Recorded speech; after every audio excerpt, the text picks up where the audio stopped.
ನಮಸ್ಕಾರ ಬರ್ರಿ ಎಲ್ಲ ನನ್ನ ಯೂಟ್ಯೂಬ್ ಫ್ಯಾಮಿಲಿಗೆ. ಇವತ್ತು ನಾವು ಯಾವುದು ಕಂಟೆಂಟ್ ಬಗ್ಗೆ ಯಾವುದ್ರ ಬಗ್ಗೆ ತೊಗೊಂಬಂದೀವಿ ಅಂದ್ರೆ 2024-25ನೇ ಸಾಲೊಳಗೆ BSc ಪ್ರಾಕ್ಟಿಕಲ್ ಎಕ್ಸಾಮ್ ಬರೆಯಕತ್ತಿರಲ್ಲ. ಇವಾಗ ಅಗ್ರಿಕಲ್ಚರ್ ಜಾಯ್ನ್ ಆಗೋರು ಮತ್ತು ಫಾರೆಸ್ಟ್ರಿ ಮತ್ತು ವೆಟರ್ನರಿ, ಫಿಶರೀಸ್, ಫುಡ್ ಸೈನ್ಸ್, ಇನ್ನೂ ಕೆಲವೊಂದಿಷ್ಟು ಫಾರ್ಮ್ ಸೈನ್ಸ್ಗಳಿಗೆ ಜಾಯ್ನ್ ಆಗ್ಬೇಕಂತೇಳಿ ಎಕ್ಸಾಮ್ ಬರೆಯಕತ್ತಿರಲ್ಲ.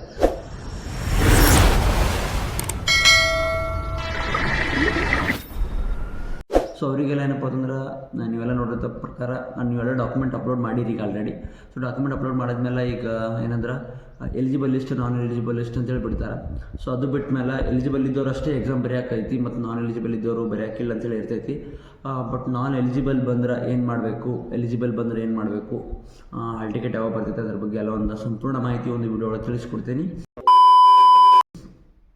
ಏನಪ್ಪ ಅಂತಂದ್ರೆ ನೀವು ಮೊದಲಿಗೆ ಏನು ಮಾಡಬೇಕಪ್ಪ ಅಂತಂದ್ರೆ ಲೈಕ್ ನಿಮ್ಮ ಒಂದು ಈಗೇನ ಪ್ರೆಸೆಂಟ್ ಒಳಗೆ ಅದ್ರ 26ಕ್ಕೇನೋ ಲಿಸ್ಟ್ ಬಿಡ್ತಾರೆ, 26 ಮತ್ತು 27ಕ್ಕೆ ಎಲಿಜಿಬಲ್ ಮತ್ತು ನಾನ್ ಎಲಿಜಿಬಲ್ ಲಿಸ್ಟ್.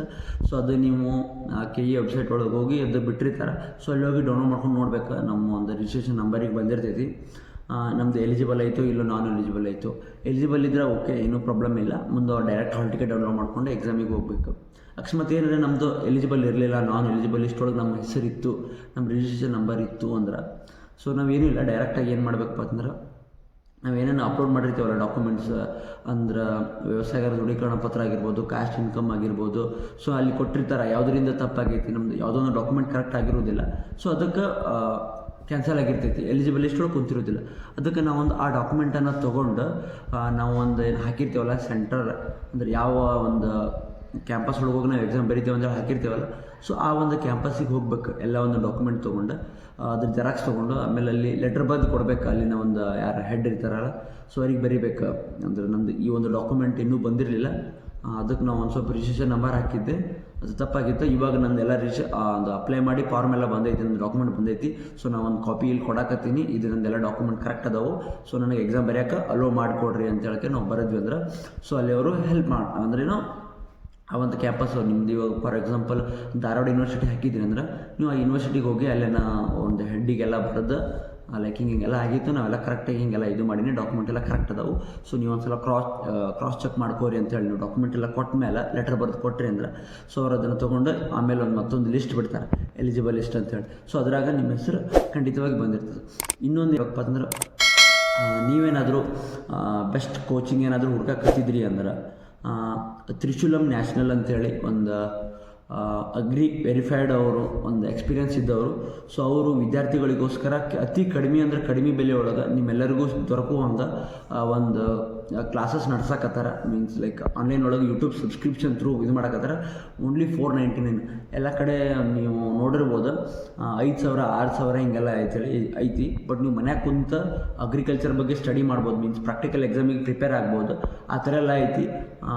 ತ್ರಿಶೂಲಂ ಅವ್ರ ಬಗ್ಗೆ ಡೀಟೇಲ್ಸ್ ಬೇಕಾಯ್ತು, ನಾನು ಎಲ್ಲ ಕೊಟ್ಟಿರ್ತೀನಿ. ಮತ್ತು ಅದಕ್ಕೂ ಮೀರಿ ಸೊ ಅದೇನದ್ರ ಬಗ್ಗೆ ಹೆಚ್ಚಿನ ಮಾಹಿತಿ ಬೇಕಂದ್ರೆ ನನ್ನ ಕಾಂಟ್ಯಾಕ್ಟ್ ಮಾಡಿ, ನಾವು ನಿಮ್ಗೆ ಡೈರೆಕ್ಟ್ ಅವ್ರ ಕಡೆಯಿಂದ ಕಾಂಟ್ಯಾಕ್ಟ್ ಮಾಡಿಸ್ತೀನಿ. ಈ ವರ್ಷದ CET ಬರೋಕತ್ತವ್ರ ಒಂದು ಸಂಖ್ಯೆ ಎಷ್ಟಾಗಿತ್ತು ಅಂದ್ರೆ 3,30,000 ಆಗಿತ್ತು. ಅದರಾಗ ಒಂದು ಸ್ವಲ್ಪ ಏನಿಲ್ಲಂದ್ರೆ ಒಂದು 2 ಲಕ್ಷ ಮಂದಿ ಅಂತೂ ಆಲ್ಮೋಸ್ಟ್ PCMB ತೊಗೊಂಡಿರ್ತಾರೆ. ಅದರಾಗ ಏನಿಲ್ಲ ಅಂದರೂ 1.5 ಲಕ್ಷ, 1,90,000, 2 ಲಕ್ಷವರೆಗೂ ಅಂತೂ ಪ್ರಾಕ್ಟಿಕಲ್ ಎಕ್ಸಾಮ್ ಬರೀತಿರ್ತಾರೆ. ಅದೇ ರೀತಿ ಹಂಗೆ ಲೈಕ್ ಕಾಂಪಿಟೇಷನ್ ಜಾಸ್ತಿ ಆಗೈತಿ, ಸೀಟ್ಗಳು ಕಡಿಮೆ ಆದವು. ಅದಕ್ಕೆ ನೀವೆಲ್ಲ ಏನು ಕ್ವಶನ್ಗಳು ಇರ್ತಾವಲ್ಲ 50 ಕ್ವಶನಿಗೂ 50 ಕರೆಕ್ಟ್ ಮಾಡಂಗೆ ಮಾಡಿರಿ, ಯಾಕಂದ್ರೆ ಸೀಟ್ ಸಿಗೋ ಸಾಧ್ಯತೆ ಭಾಳ ಕಡಿಮೆ ಇದೆ. ಯಾಕಂದ್ರೆ ಕಾಂಪಿಟೇಷನ್ ಜಾಸ್ತಿ ಐತಿ, ಅದ್ರಾಗ ಬೇರೆ ಜನನೂ ಜಾಸ್ತಿ ಅದಾರ. ಈ ಸಲ ಅಂತೂ 3,30,000 ಜನ KCET ಬರ್ದಾರ ಅಂತ ಹೇಳ್ಕರೆ ನ್ಯೂಸ್ ಐತಿ. ಸೊ ಕರೆಕ್ಟಾಗಿ ನೋಡ್ಕೊರಿ, ಪ್ರತಿಯೊಂದನ್ನು ಕರೆಕ್ಟಾಗಿ ಬರೀರಿ. ಏನಾರ ಡೌಟ್ ಇದ್ರೆ ಕೇಳ್ರಿ, ಹೆಂಗೆ ನಡೆಸ್ತಾರ ಎಕ್ಸಾಮ್ ಹಂಗೆ ಅಂತ ಹೇಳ್ಕರೆ ಎಲ್ಲ ಹೇಳ್ತಿರ್ತದೆ. ಅದೇ ರೀತಿ ಮತ್ತು ಇನ್ನೇನು ಪ್ರಾಕ್ಟಿಕಲ್ ಎಕ್ಸಾಮ್ ಬರೆಯಕತ್ತಿರಲ್ಲ, ಸೊ ನಿಮಗೆಲ್ಲ ಲೈಕ್ PDF ಆಗಲಿ ಅಥವಾ ಕೆಲವೊಂದು ಸ್ಪೆಸಿಮೆನ್ಗಳಾಗಲಿ ಅದರ PDF ಎಲ್ಲ ಏನಾದರೂ ಬೇಕಾಗಿತ್ತು ಅಂದ್ರೆ ನೀವು ನಂಗೆ ಡೈರೆಕ್ಟಾಗಿ ಕಾಂಟ್ಯಾಕ್ಟ್ ಮಾಡ್ಬೋದು. ನಾನು ಒಂದು Instagram ID ಹಾಕಿರ್ತೀನಲ್ಲ, ಸೊ ನನ್ನ ಅಕೌಂಟ್ ಒಳಗೆ ಐತಿ, ಕೆಳಗೂ ನಾನು ಮೆನ್ಷನ್ ಮಾಡಿರ್ತೀನಿ. ಸೊ ಅದಕ್ಕೆ ನೀವು ಡೈರೆಕ್ಟಾಗಿ ಬಂದು ಲೈಕ್ ನಂಗೆ PDF ಬೇಕು ಅಂದರೆ ನಾನು ನಿಮಗೆ PDF ಸಪ್ಲೈ ಮಾಡ್ತೀನಿ. ಇನ್ನು ಇದು ಆದಮೇಲೆ ಲೈಕ್ ಮುಂದೆ ಏನು ಎಕ್ಸಾಮ್ ಬರೆದು ಬರ್ತಿರಲ್ಲ, ಸೊ ಎಕ್ಸಾಮ್ ಬರೆದು ಅಂದಮೇಲೆ ಆಪ್ಷನ್ ಎಂಟ್ರಿ ಮತ್ತು ಕೌನ್ಸಿಲಿಂಗ್ ಎಲ್ಲ ಯಾವ ಟೈಮ್ ಆಕೈತಿ ಏನೇನು ಆಕೈತಿ ಅಂತೇಳಿ ಪ್ರತಿಯೊಂದು ನನ್ನ ಒಂದು ಚಾನಲ್ ಒಳಗೆ ನಾನು ಅಪ್ಡೇಟ್ ಮಾಡ್ತಿರ್ತೀನಿ. ಸೊ ಇದೇ ರೀತಿ ನಿಮಗೆಲ್ಲ ಏನೇನು ಬೇಕಂತ ಹೇಳ್ತೀನಿ. ನಿಮ್ದು ಏನೇ ಡೌಟ್ ಇದ್ದರೂ ಏನೋ ಡಾಕ್ಯುಮೆಂಟ್ ಬಗ್ಗೆ ಏನಾದರೂ ಕೇಳೋದಿತ್ತು ಮಾಡಿತ್ತಂದ್ರೆ ನೀವೇನೂ ಇಲ್ಲ, ಜಸ್ಟ್ ಬರೀ ನನ್ನೊಂದು ಇನ್ಸ್ಟಾಗ್ರಾಮ್ ಪೇಜಿಗೆ ಫಾಲೋ ಆಗಿರ್ರಿ, SR ಕರ್ನಾಟಕ ಅಂತೇಳಿ ಐತಿ. ಸೊ ಅದಕ್ಕೆ ನೀವು ಫಾಲೋ ಆದ್ರಂದ್ರೆ ಅದಕ್ಕೆಲ್ಲ ನಾ ಅಪ್ಲೋಡ್ ಮಾಡ್ತಿರ್ತೀನಿ ಮತ್ತು ಹಂಗೆ ಯೂಟ್ಯೂಬ್ ಒಳಗೂ ಹಾಕ್ತಿರ್ತೀನಿ ವೀಡಿಯೋಸ್. ಸೊ ನೀವು ಇನ್ಸ್ಟಾಗ್ರಾಮ್ ಮುಗಿದ್ರೆ ನಾನು ಸ್ಟೋರಿದು ಹಾಕಿದಾಗೆಲ್ಲ ನಿಮ್ಗೆ ಗೊತ್ತಾಗ್ತೈತಿ, ನೀವು ಸಡನ್ನಾಗಿ ಬಂದು ನೋಡ್ಬೋದು. ಹಂಗೆ ಇನ್ನೂ ಯಾರಾದರೂ ಹೊಸಬ್ರಾಗಿ ವಿಡಿಯೋ ನೋಡಕತ್ತಿದ್ರಿ ಅಥವಾ ನೀವು ಫ್ರೆಂಡ್ಸಿಗೆಲ್ಲ ಶೇರ್ ಮಾಡಿರಿ. ಅವರೆಲ್ಲ ವಿಡಿಯೋ ನೋಡೋದ್ರಿಂದ ಲೈಕ್ ಏನಂದ್ರೆ ಅವರು ಎಕ್ಸಾಮ್ ಬರೋಕ್ಕೆಲ್ಲ ಹೆಲ್ಪ್ ಆಗ್ತೈತಿ. PDF ಯಾರಿಗಾದರೂ ಬೇಕಾಗಿದ್ರೆ ದಯವಿಟ್ಟು ನಂಗೆ ತಿಳಿಸ್ರಿ, ನಾನು ನಿಮಗೆಲ್ಲ PDF ಕೊಡ್ತೀನಿ. ಯಾವುದೇ ಕಾಸ್ಟ್ ಇರೋದಿಲ್ಲ ನನ್ನ ಕಡೆ, ಲೈಕ್ ಫ್ರೀಯಾಗಿ ನಾನು ನಿಮಗೆಲ್ಲ ಡಿಸ್ಟ್ರಿಬ್ಯೂಟ್ ಮಾಡ್ತೀನಿ ಪ್ರತಿಯೊಂದು. ನೀವು ಯಾವ್ಯಾವುದು ರೆಸ್ಪೆಕ್ಟೆಡ್ ಯೂನಿವರ್ಸಿಟಿ ಇರ್ತೈತಲ್ಲ, ಸೊ ಅಲ್ಲಿ ಯಾವ ಥರ ಎಕ್ಸಾಮ್ ಮಾಡಿಸ್ತಾರೆ ಅಂತ ಹೇಳಕ್ಕೆ ನಿಮ್ಗೆ ಏನಾದರೂ ಡೌಟ್ ಇತ್ತು ಅಥವಾ ನಿಮ್ದು ಏನಾದರೂ ಡಾಕ್ಯುಮೆಂಟ್ ಏನಾದರೂ ಪ್ರಾಬ್ಲಮ್ ಇತ್ತಂದ್ರೆ ಆ್ಯಸ್ ಮಚ್ ಆಸ್ ಪಾಸಿಬಲ್ ಜಲ್ದಿನ ನೀವು ನನ್ನ ಕಾಂಟ್ಯಾಕ್ಟ್ ಮಾಡ್ಬೋದು.